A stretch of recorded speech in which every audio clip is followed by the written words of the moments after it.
Pro-divorce. Throwaway, as this might not make me very popular, even in pro-revenge. This all happened to me a few years ago. I told a friend the story of my divorce and I was told to share. Started a few years ago. I thought we were happy. We were your usual suburban professional couple. Financially secure, healthy, good sex life, 2 kids, 14F and 9 meters at the time. I thought we had a healthy social life. We were going through one of your typical married couple rough patches. Both of us were working long hours, not spending enough time together. We were going through some developmental problems with my son and tensions in the house were running a little high. I noticed that she was spending a lot more time on her phone texting with her girlfriends. I didn't think much of it. I started making a much more concerted effort to get out of work when I could, help around the house and be more emotionally available, but over the course of a few weeks the gulf just kept getting wider. I ended up accidentally finding some messages when I charged up an old iPad for my son to use.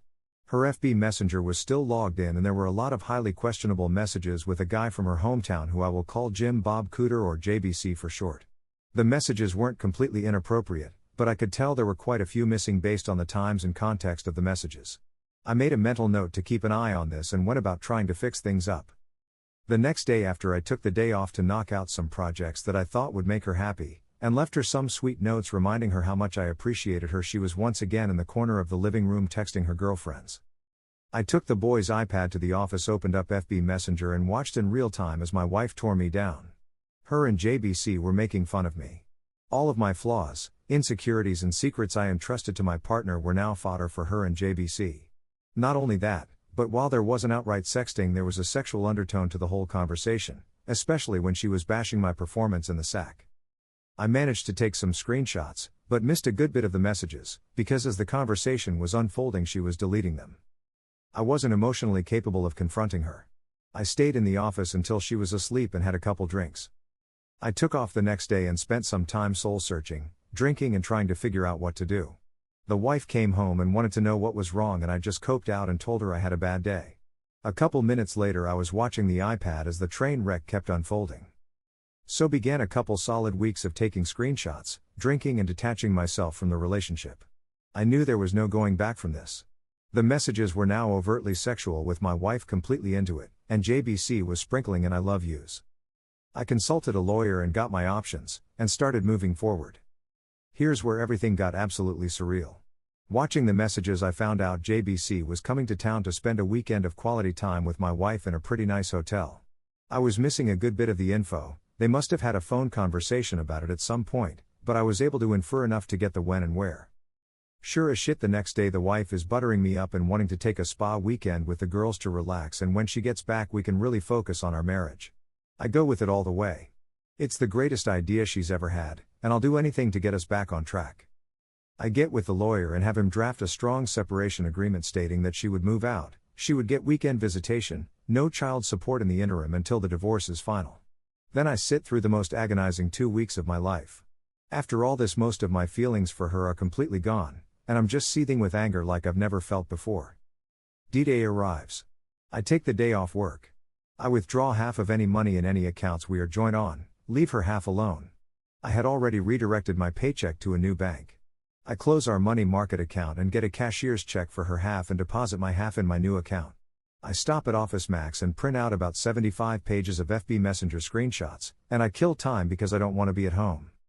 She texts me that she's taking off and that she loves me. I tell her to have fun. I show up to the hotel at about 8:30 and call the wife's phone from the lobby. It goes straight to VM.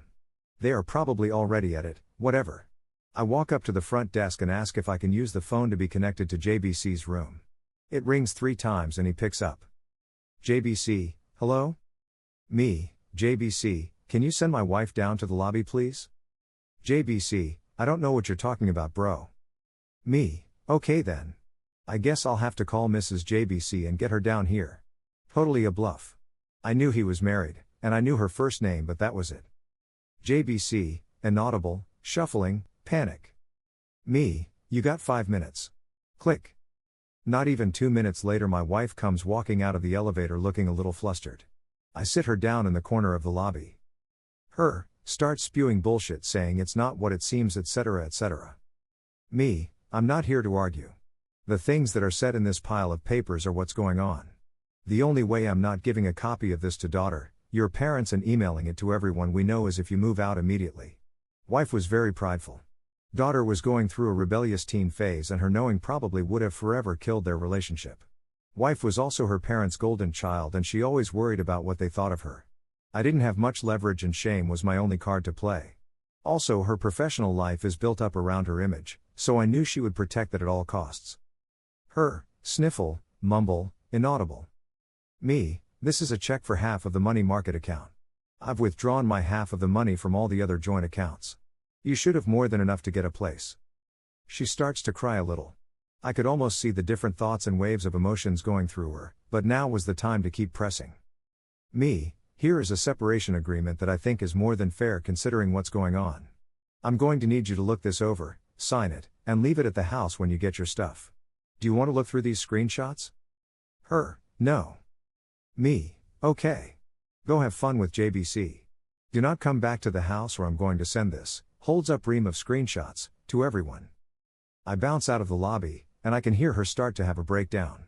I get to the car, drive off to a parking lot and have my own crying rage fit. Previously I would have cried in front of her and yelled and whatnot, but I managed to get my shit together enough to pull it off. I don't know what she did that night or over the weekend. She texted and called over and over wanting to talk. I just turned the phone off and by the time Monday afternoon rolled around there were movers getting her stuff and she delivered the agreement. I let her have a talk with the kiddos basically saying mommy and daddy need some time apart, we still love you, etc. Standard divorce talk. After a week she wants to have a real talk for the first time. I oblige her because I've already got my shit together and I've got an idea of what I want, but I should hear her out. She's so sorry. She wants another chance. She wants her family back. She'll do anything. She's on her knees crying into my lap.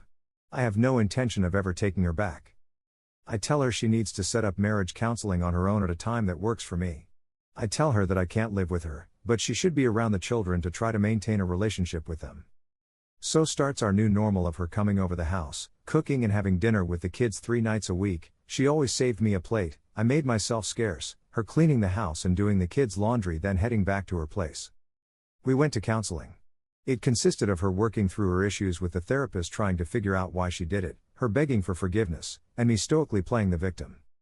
I was never going to give her another chance. All I wanted to do was kill time, establish myself as the primary caregiver to the kids, and establish her as not having residency in the house. After a few months I go to my own therapist and get diagnosed with depression and PTSD. I ask my work if it's possible to go to part-time for the foreseeable future to deal with personal issues, and it's no big deal. After 6 months of therapy I told her that I couldn't forgive her right now and that I wanted an amicable divorce, but she is still the love of my life and maybe someday we could give it another try. She was devastated, but agreed to the divorce if I promised to try again someday. Once the divorce was filed I needed the kids to want to stay with me. I left a Google search for how to survive your wife's infidelity up on the shared PC at home, and I left some printed out infidelity articles not so hidden in the kitchen. My daughter found them and came to me crying. I told her she wasn't supposed to find those, that mom made a mistake, that mom still loves her, and that I would always be here for her. My daughter who used to hold my wife in such high regard now wouldn't talk to her without screaming, and it crushed her. Not surprisingly when the court needed statements from the kids a few months later little brother followed big sister's lead and they both wanted to stay with dad in the house they grew up in. When the divorce was finalized I got the house, had to buy out some of her equity, but that's okay. I got primary custody of the kids. I got awarded generous child support due to the difference in our incomes due to me working part-time. Now for the last 2 years I've gotten to live in the house with my kids, work part-time, get the now ex to subsidize it for me, and when she takes the kids over the weekends I get to have my fun with Tinderellas and some FWBs I've cultivated. In the eyes of my kids I'm the patron saint of fatherhood for taking the high road and always being there. In the eyes of my ex I'm the one that got away that she will always pine for, and I get the bonus of having her come over for sex whenever I want it by dangling that carrot of maybe getting back together. But that is never going to happen. TLDR, got divorced and it worked out.